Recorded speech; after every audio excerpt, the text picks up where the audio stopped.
네. 자, 6월이 되면 그 이후에는 집값이 떨어질까요? 자, 정부에서는 어떻게 얘기합니까? 자, 정부에서는 올해 6월까지 다주택자들이 매물을 많이 내놔서 부동산 시장이 안정화된다라고 이렇게 계속 발표를 하고 있습니다. 자, 기사를 보면 알 수 있는데요. 기재부는 이게 이제 1월 18일 기사인데요. 6월이 다가올수록 다주택자들의 매물이 늘 것이다. 그리고 6월부터 양도세, 종부세가 대폭 인상이 되기 때문에 정부가 또 부동산 투기로 돈 벌 생각하지 마라. 뭐 이런 식으로 엄포를 놓으면서 자, 자꾸 떨어진다 이렇게 얘기를 하고 있습니다. 자, 그런데 진짜 실제 그럴까요? 자, 그게 굉장히 의문입니다. 자, 일단 이렇게 정부가 6월이 되면 6월 이후에는 시장이 안정화된다라고 하는 그 중요한 이유 중에 하나가 첫 번째는 양도세입니다. 그죠? 양도세가 우리 아시다시피 부동산에 관심이 있으신 분들은 많이 아실 거고요. 또 관심이 없으신 분들도 이렇게 한번 들어보시면 깜짝 놀라실 겁니다. 왜냐하면 6월 1일 이후에 자, 양도세율이 굉장히 높아집니다. 주택 같은 경우에 입주권이나 주택 같은 경우에는 자, 기존에는 자, 40%에서 1년 미만은 40%의 양도세였습니다. 세율이 양도세였고 1년이 지나면 그 이후에는 6에서 45% 기본 세율이었는데요. 지금은 이제 6월이 지나게 되면 어떻게 바뀌느냐? 주택 같은 경우에 1년 이내에는 70%입니다. 대단하죠? 40%에서 30%가 더 늘어가지고 70%를 내야 되고요. 2년 미만 보유하고 팔 경우에는 60%를 내야 됩니다. 여기에는 지방소득세가 포함이 안 되는데요. 실제적으로 말씀드리면 77%, 66%가 되는 겁니다. 내가 1억을 벌었더라도 갖고 오는 금액이 굉장히 줄어든다는 것이죠. 자, 거기다가 2년이 지나면 이제 그때서야 기본 세율이 되는 것이고 분양권 같은 경우에도 대단히 높아졌습니다. 기존에는 조정 대상 지역 같은 경우는 분양권은 언제 팔든지 할 것 없이 50%의 양도세만 내면 됐었는데 지금은 1년 이내에는 70%고요. 그 이후에는 60%. 얼마나 갖고 있든 상관없이 60%의 양도세를 내야 됩니다. 그러니까 분양권을 갖고 계시는 분도 크게 실익이 없다. 그렇기 때문에 많은 물량이 쏟아질 것이다라고 얘기를 합니다. 뭐 장기 보유 특별 공제나 뭐 이런 부분들도 상세한 사항이 있지만 좀 넘어가고요. 시간 관계상. 자, 그리고 두 번째 이제 종부세죠. 종부세도 굉장히 늘어납니다. 자, 현재 2주택 이하의 경우에는 자, 지금 보시면 0.6에서 3.0인데요.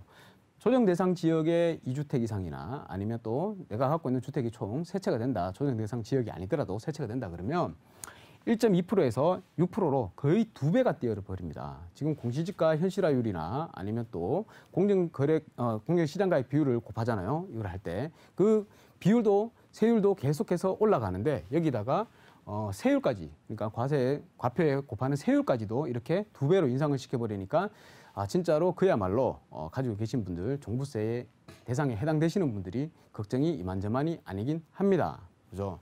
그래서 가격이 떨어진다는 건데 여기에 대해서 또 친절하게 정부에서는 또 기사를 내가지고 세금이 얼마나 늘어난지 거기에 대한 안내까지 해주고 있습니다. 양도소득세 증가. 만약에 내가 6월 전에 팔게 되면 자, 양도소득세가 얼마나 나오냐 하면 자, 보세요. 자, 531만 원을 칠게요. 2주택자 같은 경우에 531만 원이고 3주택자 경우에는 641만 원이다. 그러면 그 이후에 양도를 하게 되면 110만 원씩 더 증가를 한다는 것이죠. 10%씩 더 증가를 한다는 겁니다. 만약에 이게 1억이라 그러면 1억의 세금을 더 내야 된다는 것이죠. 그만큼 많이 늘어난다는 것이고 종합부동산세도 마찬가지입니다. 올해 만약에 내가 20억 원을 두 채를 보유해가지고 지금 현재 4,700만 원 낸다 그러면 다음에 내년에는 1억을 내야 된다. 그래서 증감액이 거의 5,800만 원이 된다. 그러니까 무섭지 않습니까? 이렇게 안내까지 자세하게 해주는데 내가 가지고 있는 우리 주택에 대한 보유세 그리고 양도세가 이만큼 커지기 때문에 빨리 팔아야겠다. 그래서 시장에 물건을 내놓을 것이다 라고 얘기를 합니다. 그런데 이렇게 되면 과연 진짜 매물이 많이 늘어나고 거래량이 늘고 또 부동산 시장은 안정화될까요? 자, 근데 여기에는 또 과거 사례가 있습니다. 그래서 과거 사례를 들어서 우리 역사는 반추해서 봐야 되는 거죠. 역사는 계속해서 반복된다고 그럽니다. 그죠? 그래서 과거 사례를 한번 살펴보도록 하겠습니다. 자, 이게 기사가 지금 보시면 2006년 11월 달에 나는 기사인데요. 지금으로부터 거의 한 15년 전입니다. 그때 알고 계실 겁니다. 참여정부일 텐데요. 이때 바로 2003년도 12구 대책이었죠. 12구 대책에서 정부세가 처음 나왔습니다. 그리고 그 이후에 2005년도에 831 부동산 대책. 이때 당시에 이제 막 양도세 2주택자에 대해서 중과를 때리고 막 그랬었죠. 그런데 어떻게 됐느냐. 그때 당시에 기사입니다. 정부는 오는 2009년 이후로 예정된 신도시 분양을 최대 1년까지 앞당긴다. 라고 하지만 이들 아파트에 실제 입주하기까지는 2년에서 3년이 더 필요하다. 거의 뭐 지금하고 비슷하지 않습니까? 지금도 신도시 들어온다 그러는데 시간이 걸리죠. 지금 당장 공급이 쏟아지는 게 아니지 않습니까? 그죠? 자, 그리고 정부가 만든 그물망 같은 갭 규제가 서로 상충하면서 결국에는 매물 부족 현상을 일으키더라. 매물 부족 현상을 일으키더라. 이게 굉장히 중요합니다. 자, 결국에는 갭 규제가 세율에 대한 세금에 대한 갭 규제가 서로 상충하면서 매물 부족 현상을 일으킨다. 자, 급증하는 세금에 집주인들은 팔면 손해, 팔면 손해라는 인식이 강해서 오히려 매물을 거두는 상황입니다. 지금하고 거의 유사하다고 볼 수 있습니다. 지난 9월부터 재건축 아파트가 수억 원 이상 급등하는 데는 고질적인 매물 부족이 큰 몫을 하고 있다. 당연히 매물이 없는데 매물이 없으니까 하나의 거래가 형성이 돼버리면 그게 신고가죠, 대부분. 신고가가 형성되면 나머지 아파트들도 전부 다 그 신고가에 맞춰가지고 호가는 더 올려버리겠죠. 매물이 부족하기 때문에 나타나는 현상입니다. 그래서 가격이 오른다. 소유의 억제를 위한 종부세 신설 등은 적지 않은 부작용을 낳고 있다. 뭐냐? 집주인들이 늘어나는 세금만큼 임대료를 올리거나 조세 증가라 그러죠. 월세로 돌리는 경우가 늘었다. 결국 종부세를 세입자가 부담하는 셈이 됐다. 늘어나는 종부세만큼 그게 세입자의 임대료에 들어간다는 것입니다. 이게 경제학에서 기본적인 원칙입니다. 대부분 경제를 아시는 분들은, 경제학을 공부하셨던 분들은 다 알고 계시는 상황이라고 생각이 듭니다. 자, 전문가들은 거래 숨통이 트여져야 한다라고 한 목소리를 내고 있다. 지금 상황하고 똑같죠? 예? 거의 똑같다고 보시면 됩니다. 자, 그만큼 앞으로 매물이 줄어든다라고 생각이 듭니다.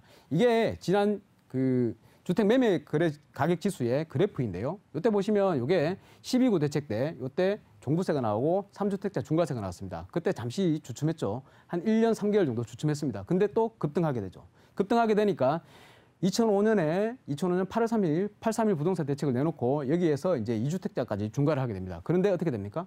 약간의 조정이 있을 뿐 급등하게 됩니다. 그 뒤로는.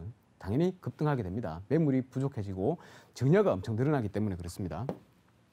보시면 아파트의 현재입니다. 현재 아파트의 매매나 증여가 굉장히 많이 늘었다는 것을 볼 수 있습니다. 양도세를 많이 내느니 차라리 그냥 증여를 해버리겠다라는 것이죠. 그래서 매물이 시장에 나오질 않는다. 앞으로도 그럴 것이다. 자, 그래서 올해 6월 이후에는 가격이 오른다라고 생각이 됩니다. 자, 그렇습니다. 이 새우깡 가격만 봐도 아는데, 자, 71년도에 50원 했던 새우깡이 지금 현재 1,300원입니다. 얼마 늘었죠? 자, 26배가 상승했습니다. 아파트 가격이 26배가 올라간다 하더라도 전혀 하등 이상할 게 없다. 그리고 특히나 실물 자산이기 때문에 새우깡 같은 거는 많이 만들어내면 되잖아요. 그죠? 근데 아파트는 많이 만들어낼 수가 없다, 단기간에. 그래서 당연히 26배보다는 더 오르는 게 정상이다라는 것입니다. 내가 현재 현금을 1,000만 원을 갖고 있으면 20년 뒤에는 자, 물가 상승률 그냥 3%라고 치더라도 자, 반 토막이 나버립니다. 554만 원이 남네요. 내가 현금을 가지고 있는 것은 지금 현재 통화량이 많이 풀리고 있는 이런 시장 상황에서는 현금을 가지고 있는 게 바로 바보가 되는 길입니다. 이때는 누구나 원하는 그러한 실물자산 가격이 오를 만한 그러한 곳에 가서 먼저 투자를 해서 길목을 지키고 있어야 되는 겁니다.